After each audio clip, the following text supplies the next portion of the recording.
Welcome, ladies and gentlemen, to another episode of Brandon's Progressive Podcast. I'm your host, Brandon, and I'll be running solo tonight. The Progressive Player is solo.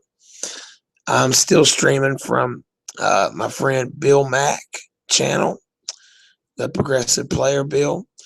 So that's why you see his picture right there. That stands for Bill Mack. This is Brandon.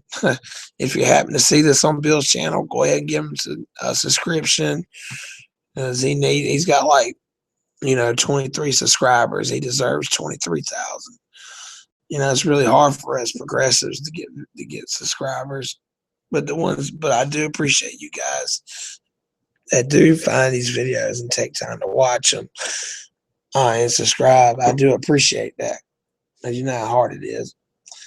But anyway, it's me, Brandon, and I got some really interesting clips for you, but still got that strike on my channel. I can't get it appealed just yet. And anyway, we're going to jump right into aggressive progressives, and they have some very interesting things to say, as always. If I was a TYT member, I would sneak you guys the full episodes. But this episode here is mostly going to be about Bernie because he's been all over the news since Trump became president-elect.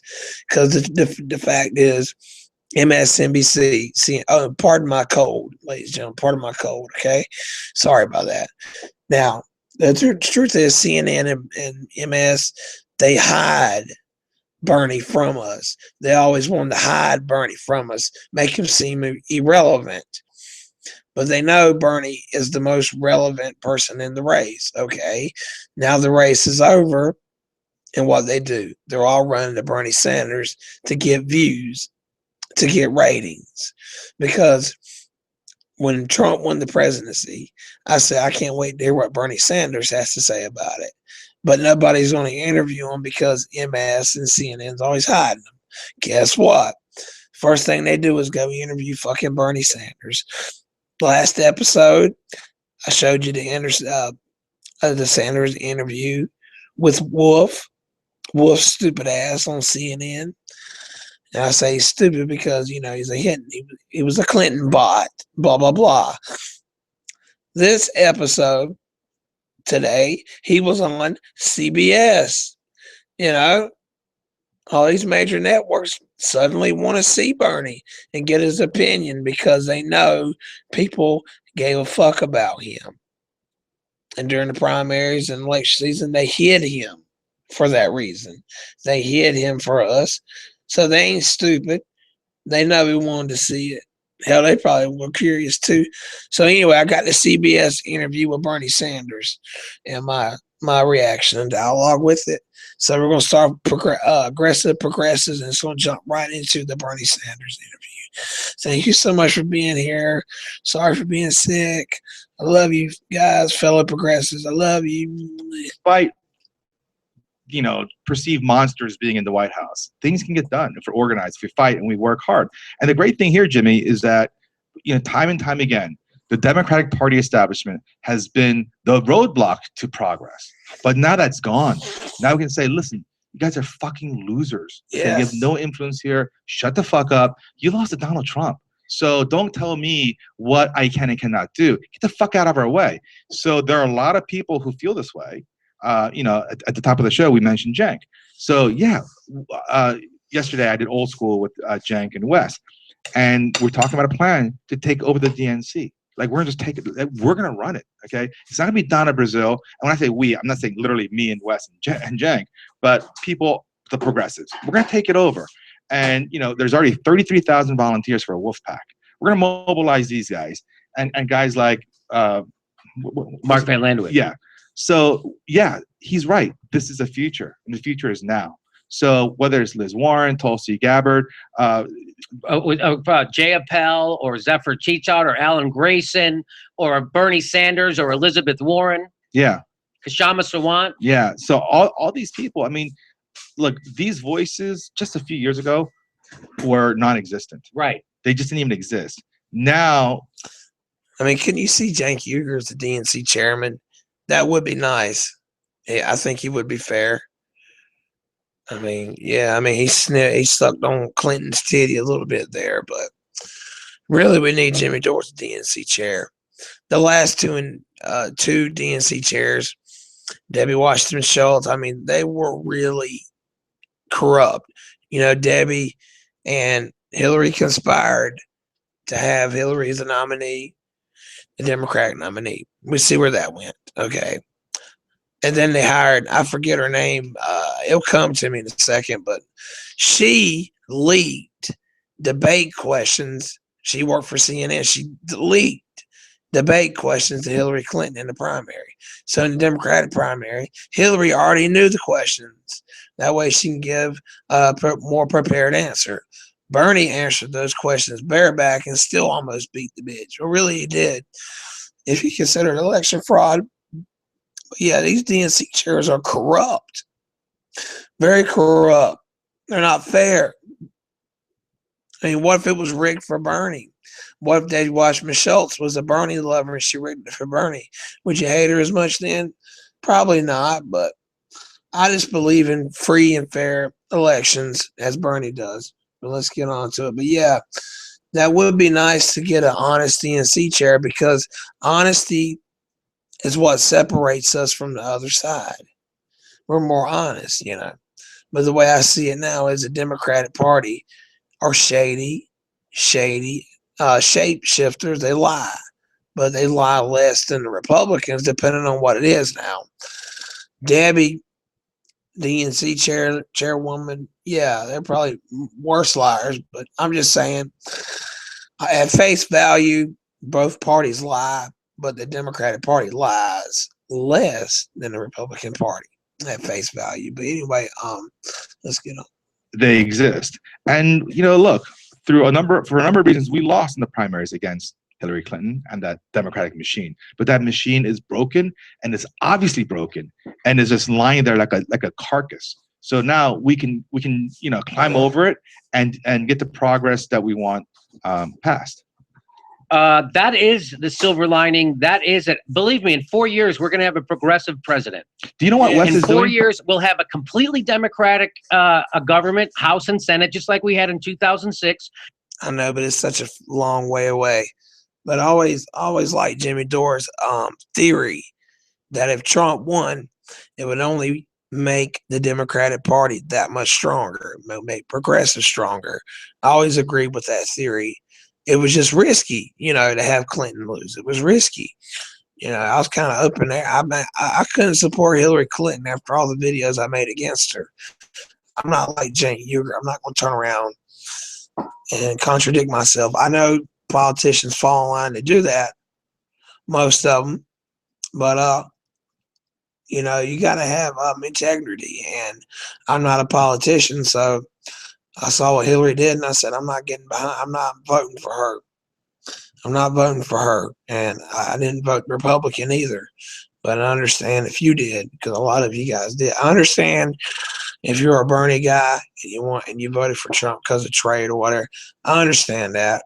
I'm just not Republican when it comes to social issues, and perhaps I would have voted for Trump, but I don't know. Neither one of them was any good. My pick was Jill Stein after Bernie. So there you go, Bernie. And I was going to write Bernie Sanders in for president. I just knew it didn't matter, but you vote in your conscience. But I felt like if I wrote Bernie Sanders in, he would just wipe his ass with it. That's the way I felt about it. So I didn't do it. And yeah, but let's get on with this. I mean, if we had a Cenk Uygur or somebody honest as our DNC chairman, man, we would win every 4 years. We would just kick ass. And but yeah, so now we have to rely on Jimmy Dore's theory about the House of Representatives and Senators and having a progressive president, because the Democrats are going to have to go back to bases, back to roots. They're going to have to go back to the progressive wing of the party and have progressive. Obama won in 2008 because he was running as a progressive. Not to mention he's a good campaign guy. We won't change. We're populist. Very good candidate. And he ran as a progressive, and he governed like a like a conservative Democrat, basically, simply put. But yeah, put Trump in there like it is, and they're going to get a progressive, absolutely, because Democrats are going to say where we fuck up at. We had the worst candidate in history, in Hillary Clinton. You know, she's a 2-time loser. She lost. She lost to a black man with a Muslim name back in 2008. She almost lost to an angry Jew in Bernie Sanders this year, and she would have lost if it had not been rigged. And then she lost to Donald Trump. How fucking embarrassing is that, Hillary Clinton? You know, and I don't hate Hillary Clinton. She's just too centralist for me. She's too right-wing for me. She takes prison lobbyist money. She's too corrupt for me. Why would I want to vote for her? Other than her being a, quote, Democrat, end quote. But my thing is, you know, Hillary is very egotistical, very cocky, overconfident, and I almost feel sorry for her because she had her ego shattered. To lose to Donald Trump, to lose, period, was enough to break her ego. And then she lost to the worst person to ever lose to, the worst candidate in history. Because think about it, Hillary Clinton looks in the mirror. I promise I'll get back to the video in one second. Hillary Clinton has to look in the mirror and say, goodness gracious, I've lost twice. I could live with that, but I lost to Donald Trump. And she always blames Republicans for it. Well, that's just right-wing media making me look bad, making me look like a liar.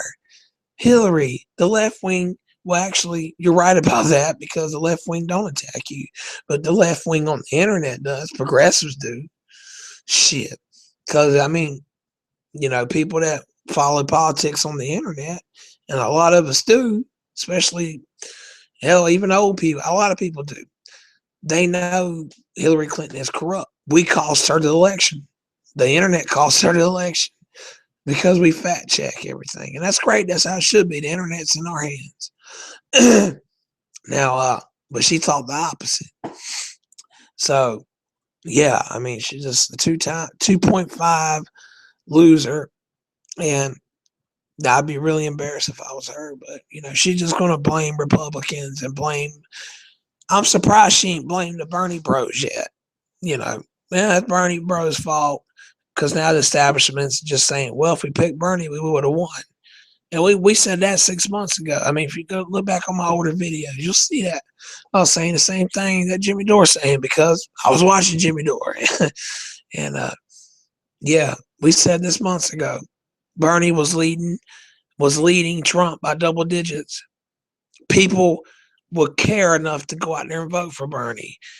Bernie inspired people.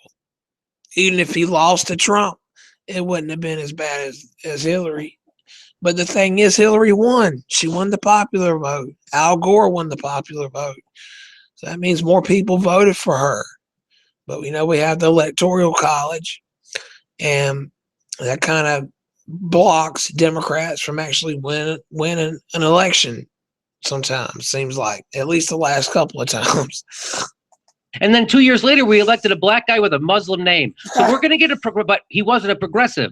This time we're going to know he ran as a progressive, but you're right, he's not a progressive.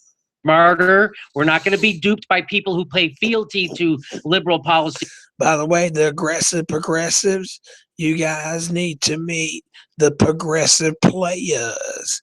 And that's me and all my YouTube subscribers. Because you want to be a progressive player? All you gotta do is subscribe.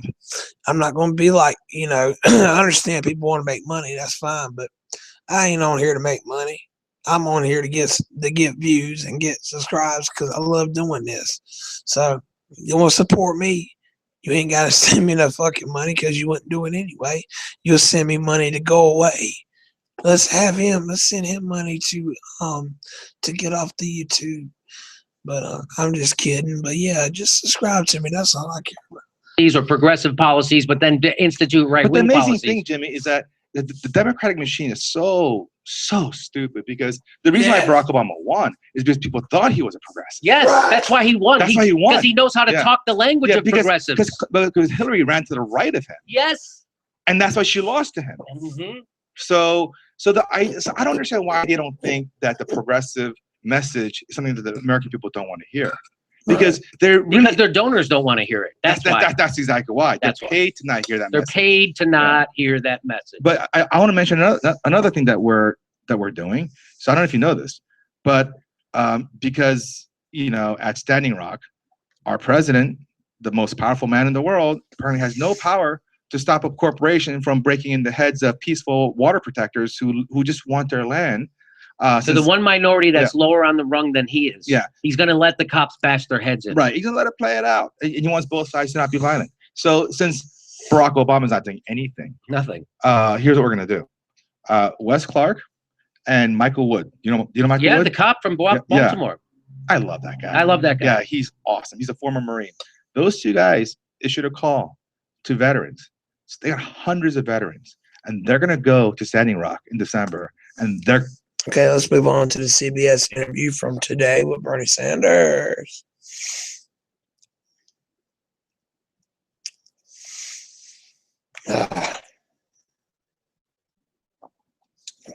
Progressives. Here we go.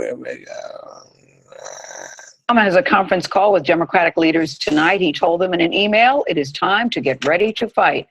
Senator Bernie Sanders is laying out his agenda for the next 4 years. His presidential campaign won 22 states before losing the nomination to Hillary Clinton. More than 13 million people voted for him. He writes about the campaign and what comes next in his new book. It's called Our Revolution, A Future to Believe in. Senator Sanders is back at the table. That's the book I want to get. I was looking for that. We were just talking to your lovely wife, Jane, in the green room, and she says you too stayed up like a lot of people, very late to watch the returns. And it started out as, Senator, a coronation for her. We heard words, it's a lock, it's a rout, it's going to be her night. By the end of the night, we all know it turned south very, very quickly, we could say, by the end of the day. Let's not forget, in the midst of that dismal night, she did end up winning more votes than Mr. Yeah, she did win the popular vote. But ultimately, what do you think went wrong? Today, she's blaming James Comey in the letters. This is what I think went wrong, is what Trump did very effectively is tap the angst and the anger and the hurt and the pain that millions of working class people are feeling. And what he said is, I, Donald Trump, I'm going to be a champion of the working class. That's the word he used. I know you're working longer hours, low wages, you're seeing your jobs go to China, you can't afford childcare, can't afford to send your kids to college. I, Donald Trump, alone, I can solve these problems.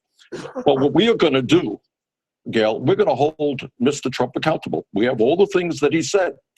And we are going to say to Mr. Trump, if you have the courage to actually stand up to the big money interest of the billionaire class, if you have the courage to, in fact, develop policies that will improve lives of working people, count us in. I'm going to work with you. You want to rebuild the infrastructure? You want to raise wages? You want to end the disastrous trade policies which send our jobs to China? You want pay equity for women? We're on your side. But are you surprised that a billionaire could connect so well when the Democrats could not? It's a fair question. On the other hand, what you're looking at is a guy who utilized the media, manipulated the media very well. Well, you got white rural America that are Republicans. There's a lot of factors, but yeah, I mean, sure. I'm not surprised Trump won, but you got him up against the other worst candidate in fucking history. Because I know a lot of people, perhaps you're one of them, that say, I would have voted for Hillary, but she had so many damn scandals. Sorry about my voice. But absolutely. I voted Hillary, but she had too many scandals. She had too many scandals. That's why the left-wing media kept framing Trump as a fucking rapist, a monster, a racist. And all of it's true. The problem is they exaggerated it to the point to where people got sick of it and said, you know what, Trump ain't that bad of a person.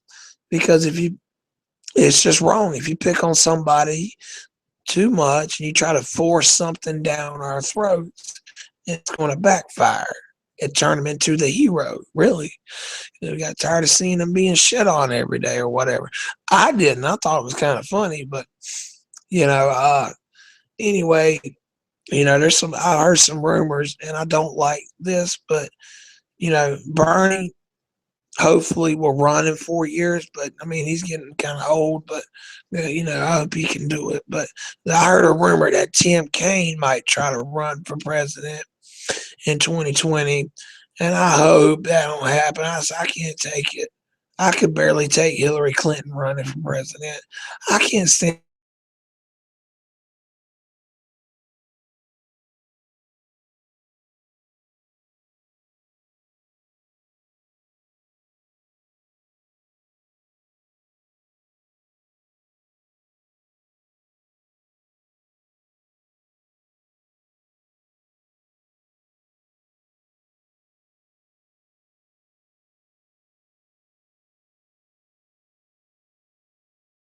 Be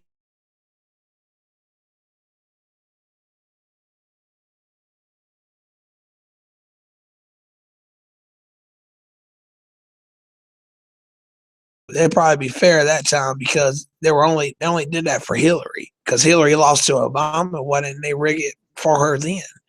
Because they rigged it this time because she is a Democratic Party, so Hillary's not running, and unless Hillary endorses Tim Kaine during that primary in 2020, but I don't think that's going to happen because Tim Kaine is really unpopular, and he has said in several interviews before he was the VP select that he was boring. He said, "I'm a boring person. The only reason Hillary picked me is because I'm fluent in Spanish." He's what they call he's just the safe choice.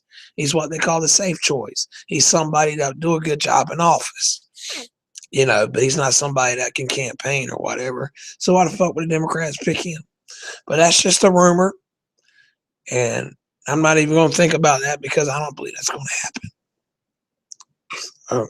Elizabeth Warren 2020 if Bernie can't do it. But I tell you who I would like other than them two, and that's Nina Turner. Let Nina Turner be the Democratic Party. That would be some shit right there, boy. I'd love to see Nina Turner go up against Trump. If you've been living under a rock and you don't know Nina Turner, or if you had to be a conservative, just look up Nina Turner.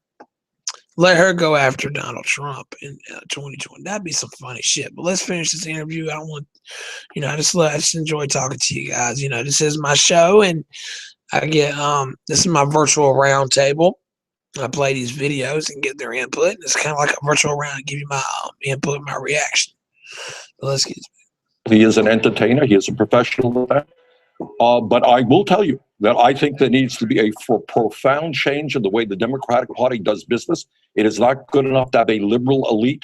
I come from the white working class, and I am deeply humiliated that the Democratic Party cannot talk to the people from where I came from. Therefore, do you believe that if you'd been the candidate, you would have won? Yes. Hindsight is great, Charlie. I don't know the answer to that. Maybe, maybe not.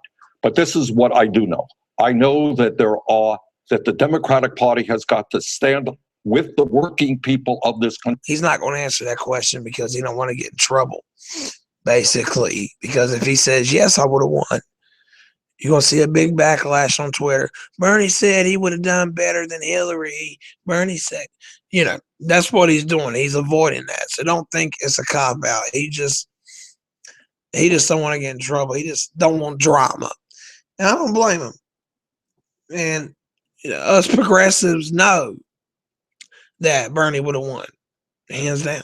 I believe he would. Absolutely. He would have done a better job than Hillary. He definitely would have won the popular vote.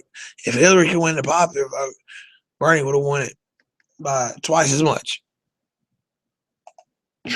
Feel their pain and take on the billionaire class. Because Bernie had 20,000 people at his rallies. Trump had 20,000 people at his rally. Hillary Clinton had nobody unless she was torn. She needed Katy Perry, Lady Gaga's help because she knew nobody would turn out to see her. Not as many. That should have told her something. When people will go out and see Trump, and that those people are more likely to vote. That should have told her something. You just had a lot of secret Trump supporters, and you had a lot of people just turn out to vote for Trump. They were excited to see him. And, that's why. On Wall Street, take on the drug companies. It is very easy, and this is what I feel.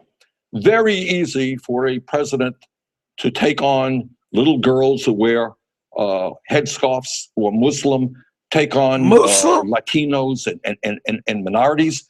A little bit harder to take on Wall Street and the drug companies and the insurance companies. And I challenge Mr. But Trump. Secretary Clinton doesn't say that. She says they had momentum going into the last week, and it was, in fact, what happened with James Comey is the reason they lost. That's a minor look at. See,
I don't know what happened, so hold on.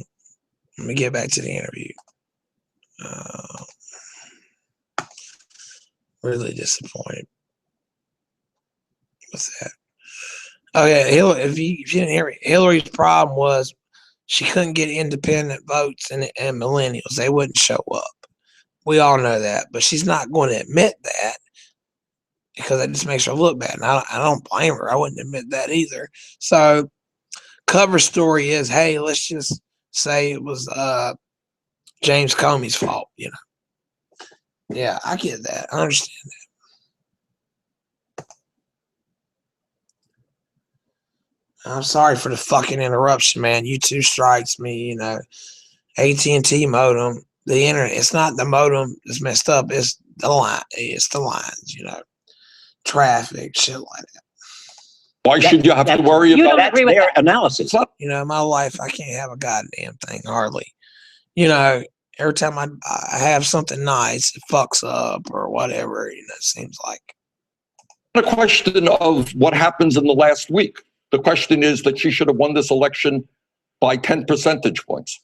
The question is why it is that millions of working class people who voted for Obama turned their backs on the Democratic Party. And I think a lot of people do not think the Democratic Party is standing with them.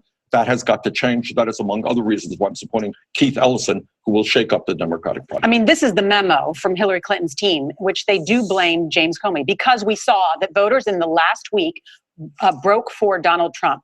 Again, back to this original question of trust, whether they trust Hillary Clinton, whether they trust her as a change agent. How long was the... You know, she's got to blame somebody. Got to blame somebody. Why can't Hillary just say, you know what? You know, I just didn't perform well. I just didn't do well. I messed up here. I messed up there. You know, I gave her credit back in the debates about the email. She said, you know what, moderator, I made a mistake. I made a mistake, and I live with that. You know, why don't she use that honesty now, you know, instead of saying, I blame him, I blame that. It's because it's a different game. Her donors, establishment, she can't say that. She can't say, well, I just didn't, you know, talk to him. I didn't care to talk to Bernie bros, millennials, and independents. Because, you know, the establishment didn't care. The top 1/10 of 1%, the 1% did not care about them and didn't want me to talk to them. See, Trump, you know, they didn't want the establishment, the Koch bros didn't want Trump to win either. Well, long story short, you know, I just get tired of her playing the blame game. She should just say, well, I just didn't try hard enough or something, but I get, but I can understand why she would blame James Comey as a cover story, but goddamn, take responsibility. Primary between the two of you? Did it last? Long time. A long time. Do you bear some 9 responsibility debates. in raising some of those concerns? Do you feel any guilt about her loss?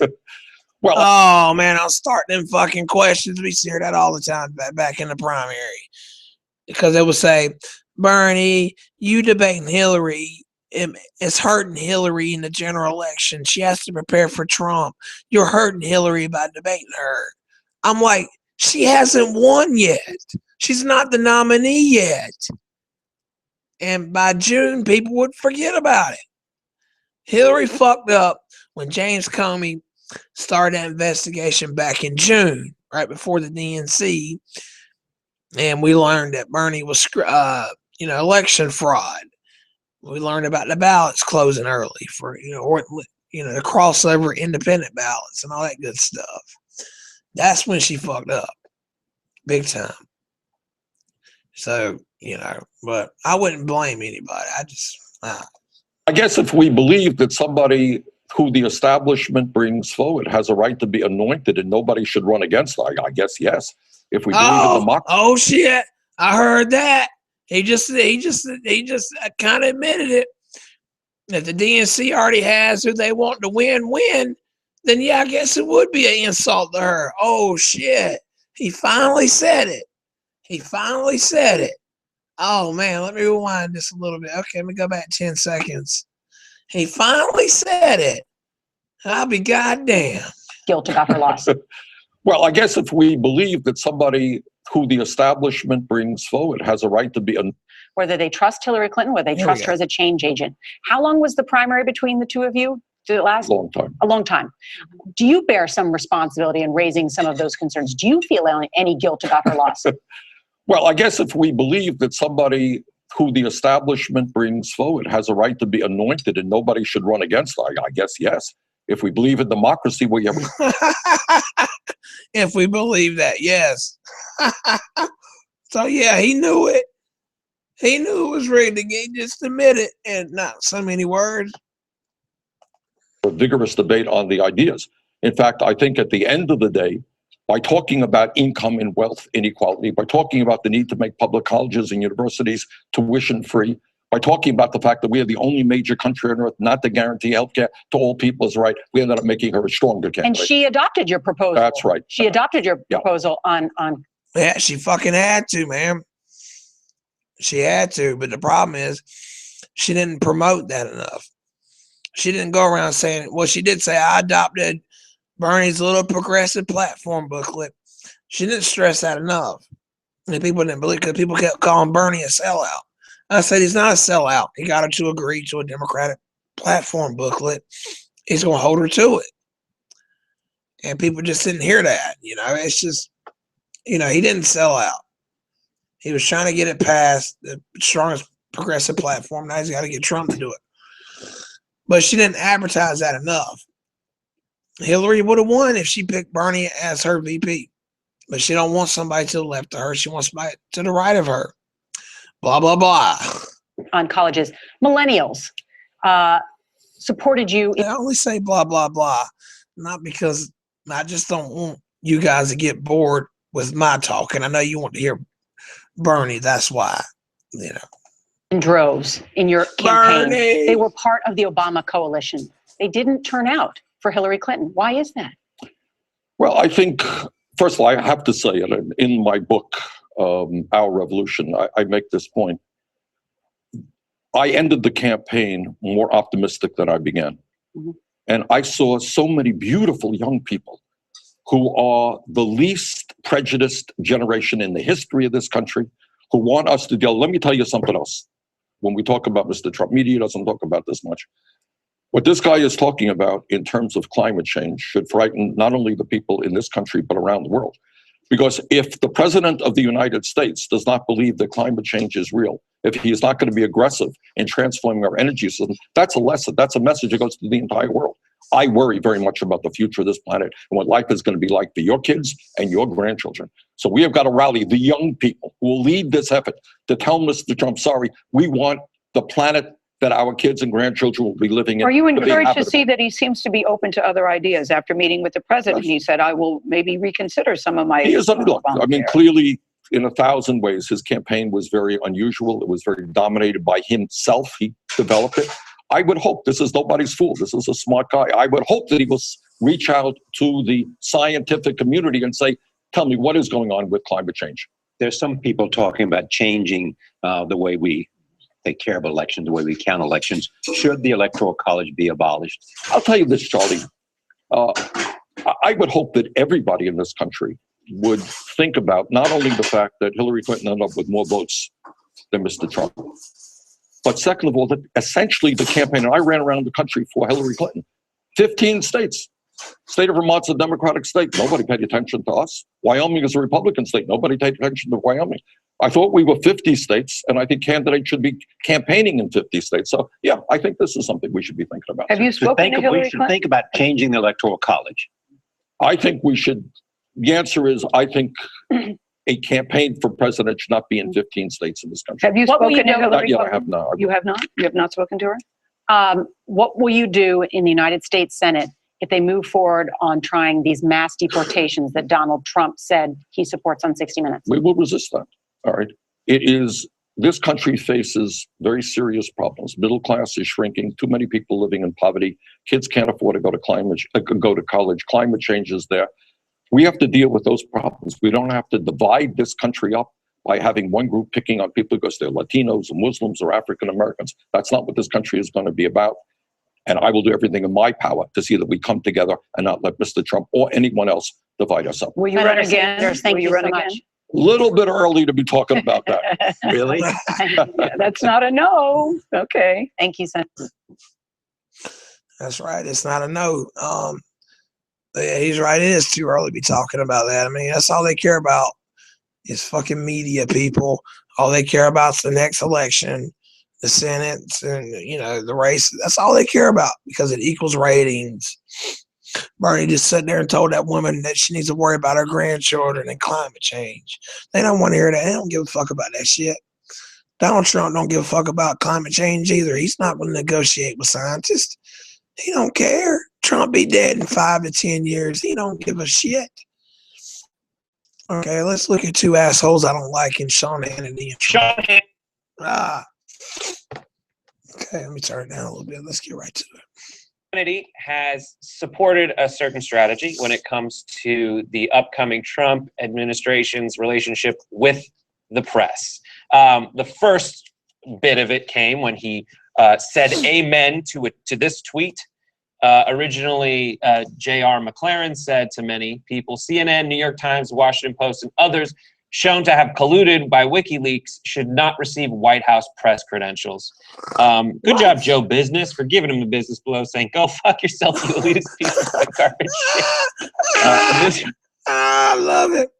Go fuck yourself, you elitist piece of white garbage shit.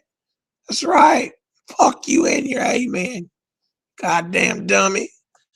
I included that. I included that because that was my favorite response of all time. That's really good.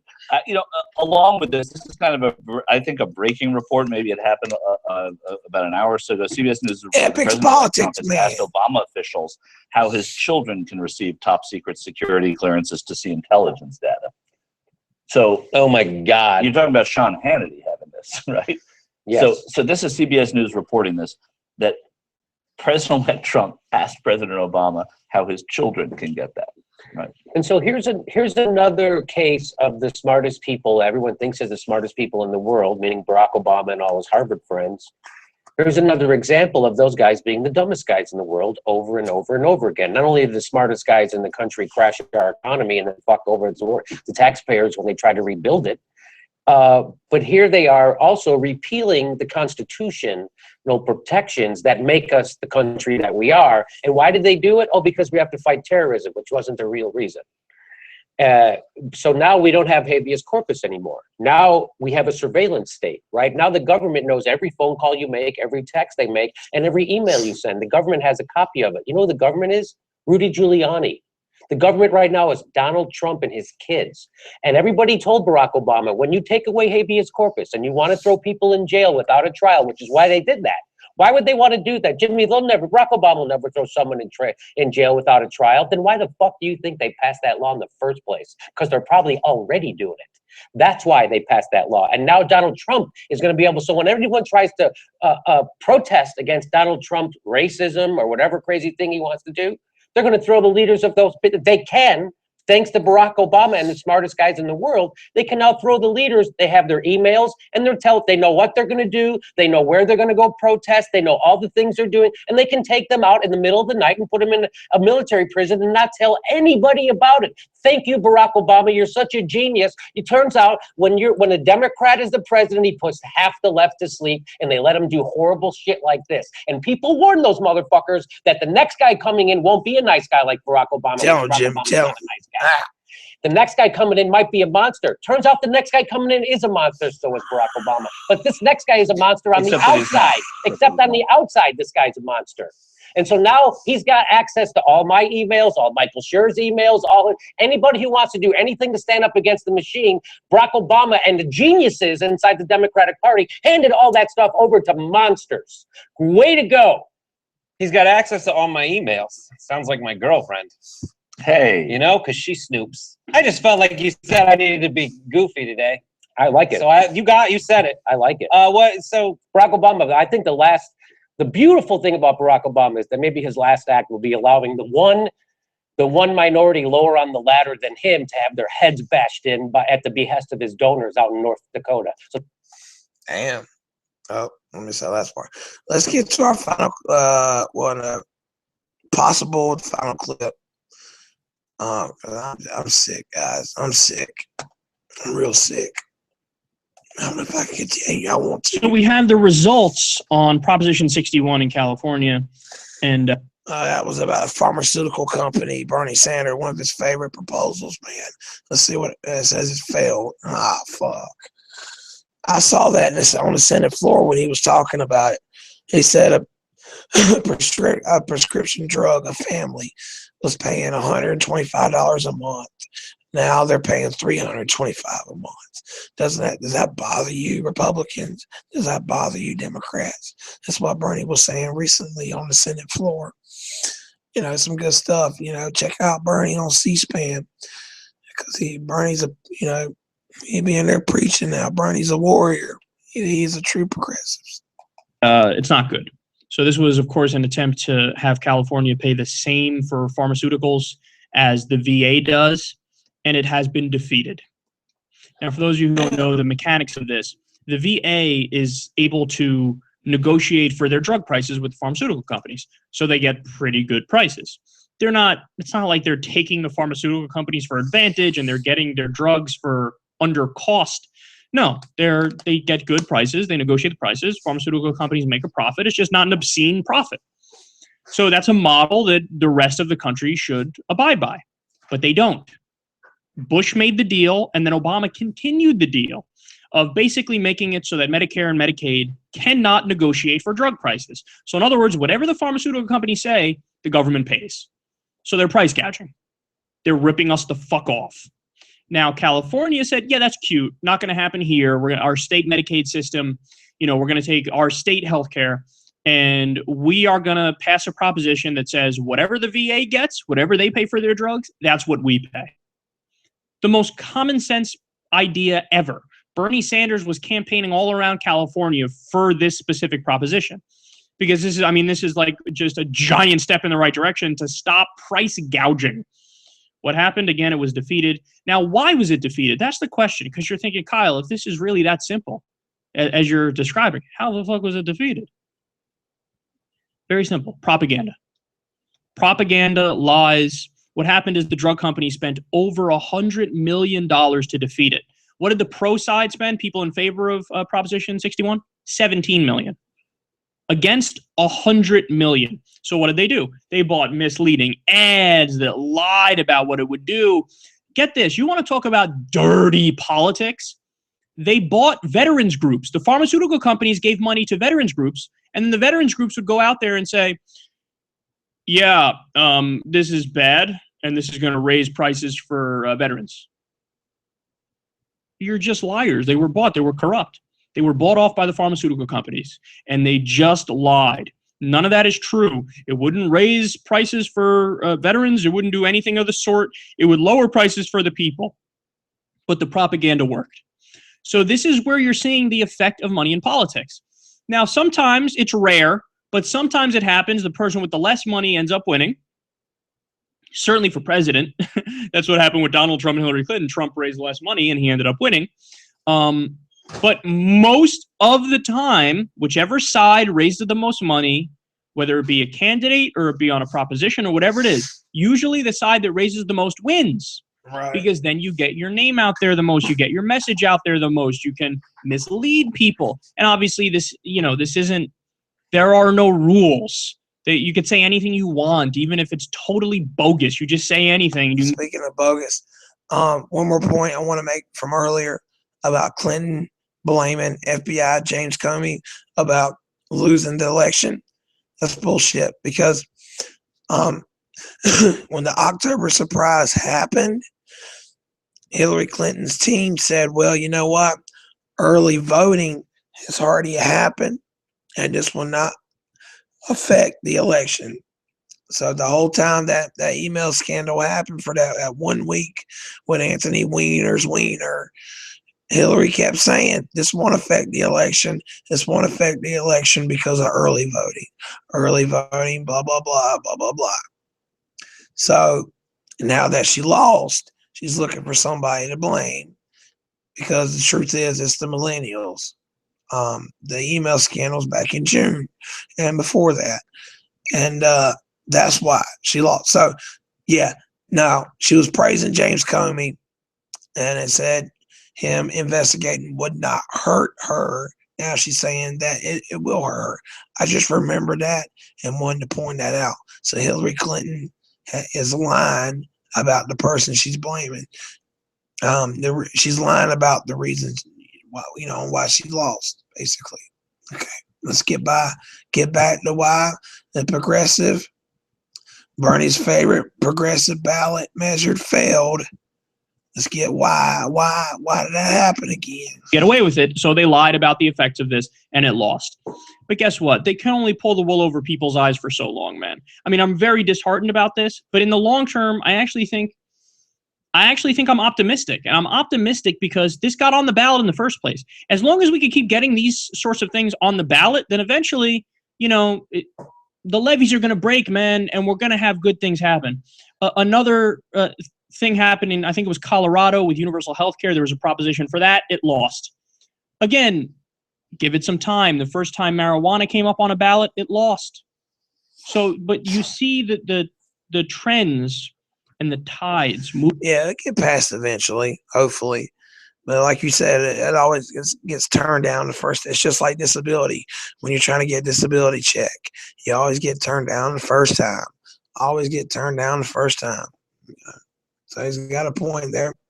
But let's go ahead and move on. If any more news breaks about Bernie's favorite ballot, about the pharmaceutical companies, you're at the right place. But let's move on to our main event clip here. Before I play, they're probably going to show a 30-second ad, which will give me a chance to talk. No, here it goes. Okay, ladies and gentlemen, well, first of all, thanks for being here. The final clip I'm going to play is Elizabeth Warren. There's my picture. Okay, I'm going to play Elizabeth Warren's reaction to Hillary Clinton losing the election.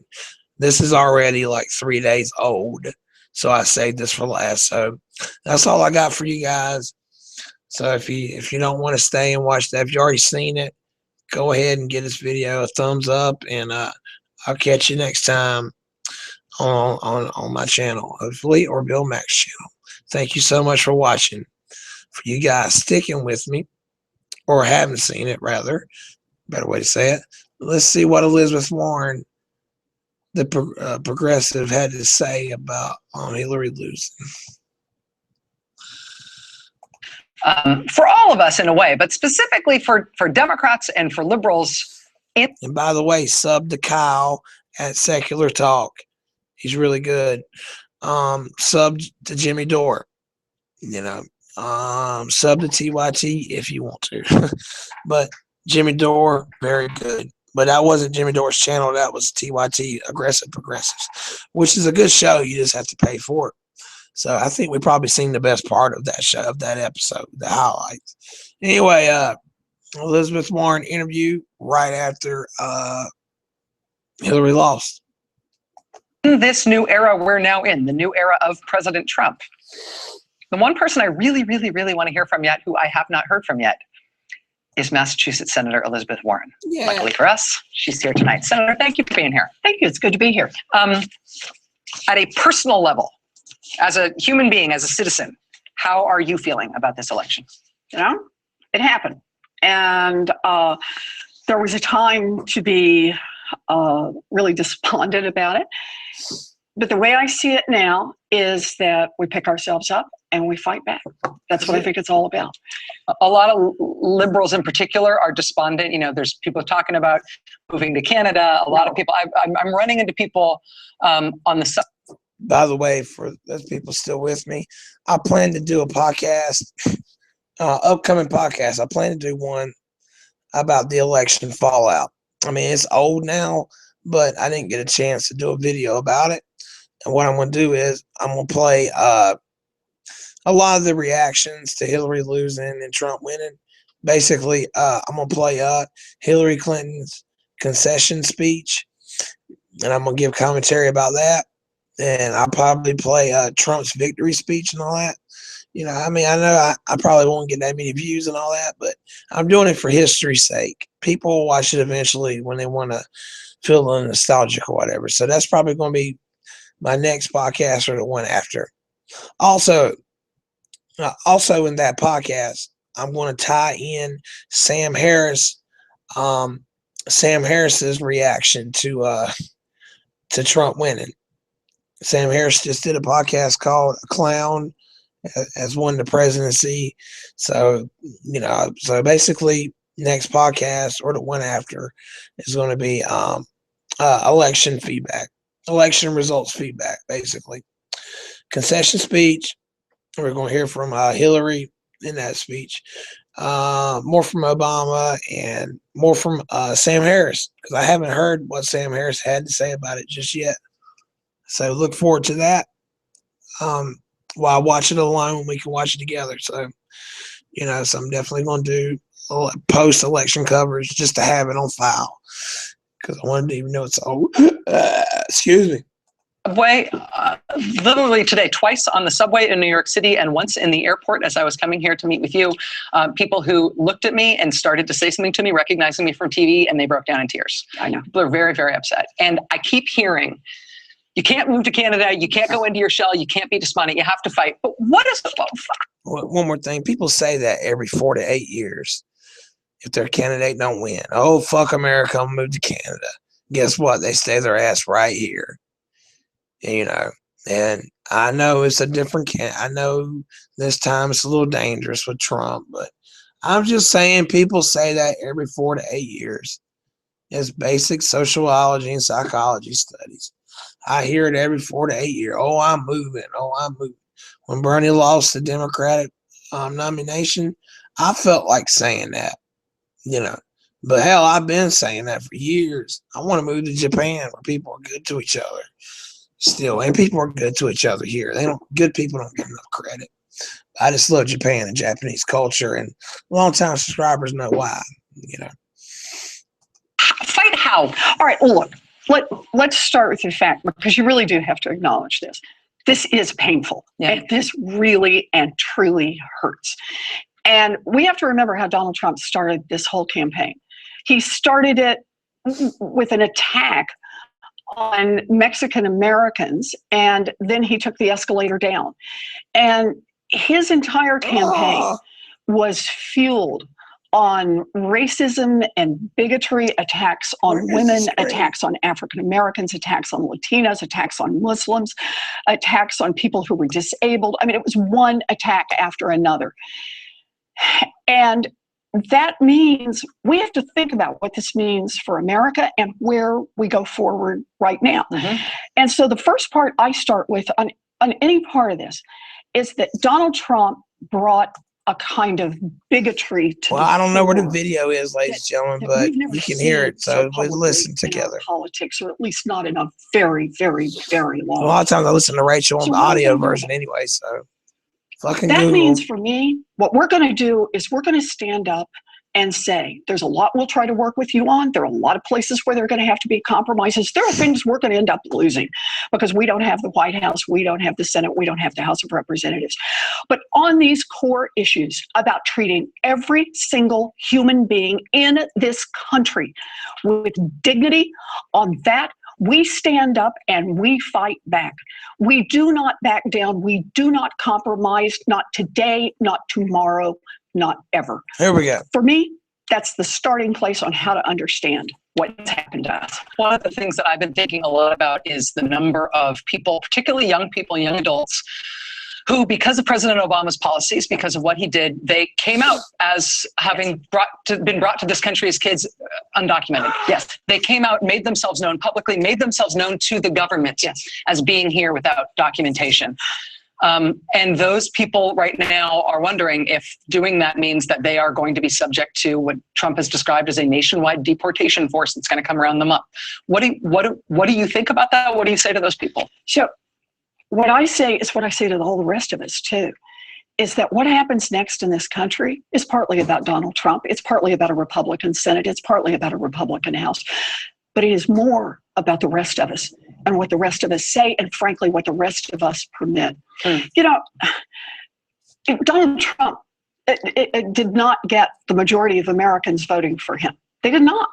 That's not how it worked in this election. But he is the president. That means he will have certain tools. But we are the American people, and we speak for the American people, and we have the values that have made us a strong country. So here's how I see this. You can either lie down, you can whimper, you can pull up in a ball, you can decide to move to Canada, or you can stand your ground and fight back. And that's what it's about. We do fight back. We will stand with those who are here who were told, come out of the shadows. We welcome you. You'll be safe. We will stand with them, and we will stand with them every day. That's what we have to do. When you say that, I'm going to push you on that. I mean, people are thinking about what they can do in their personal lives. Like even people who have been politically involved and now feel like they need to do something they haven't yet done before. People who haven't been politically involved. People who maybe even haven't voted. People who now want to do something to protect their country. Do people plan to, shield their neighbors from deportation? Well, I mean, is that the level of planning people should be doing? Let me put it this way. I think what we start with is two things that we can do.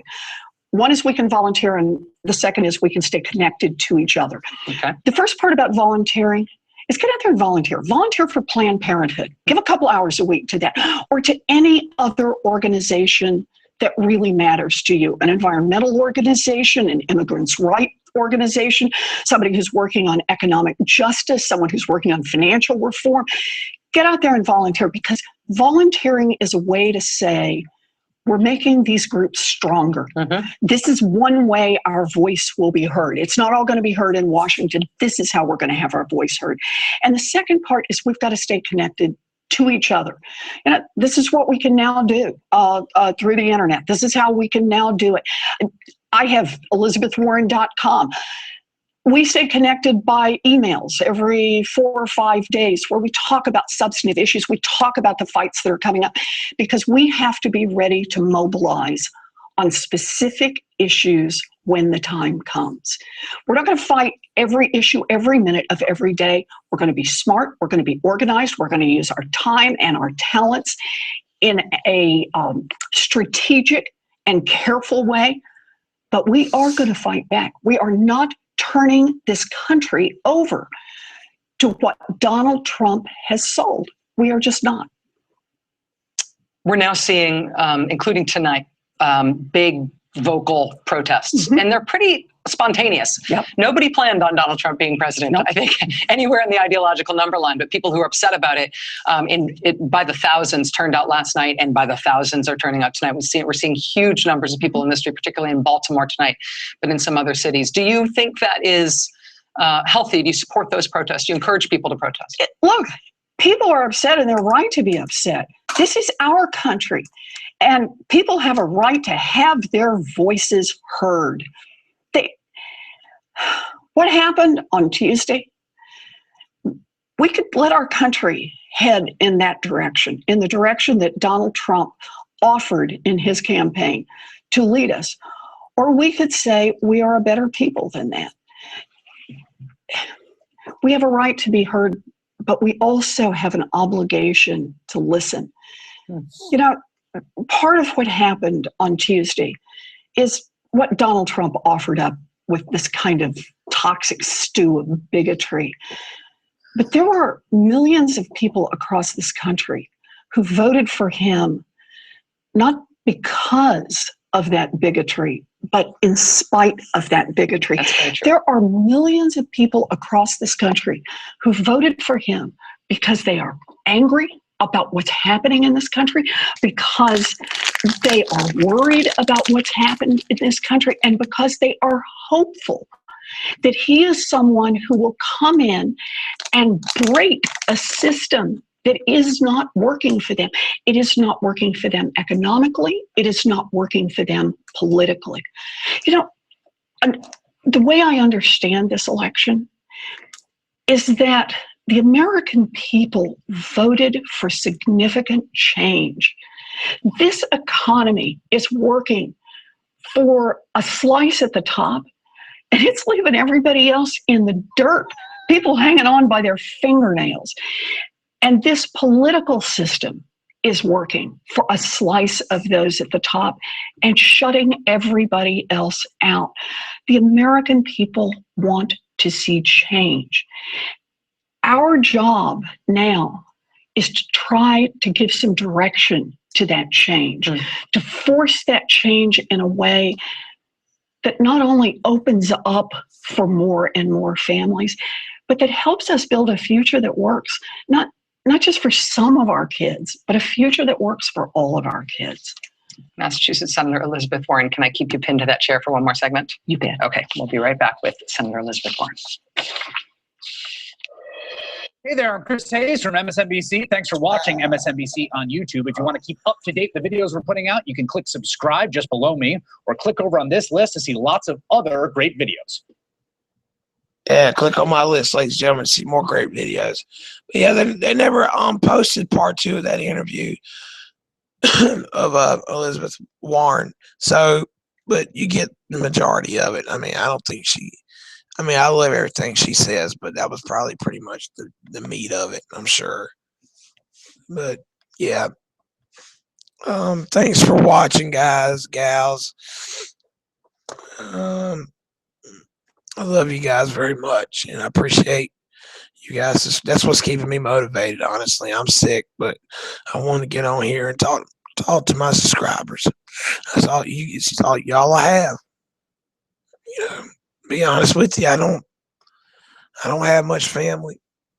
I don't have a girlfriend. I ain't been single. I've been single since Obama won his second term.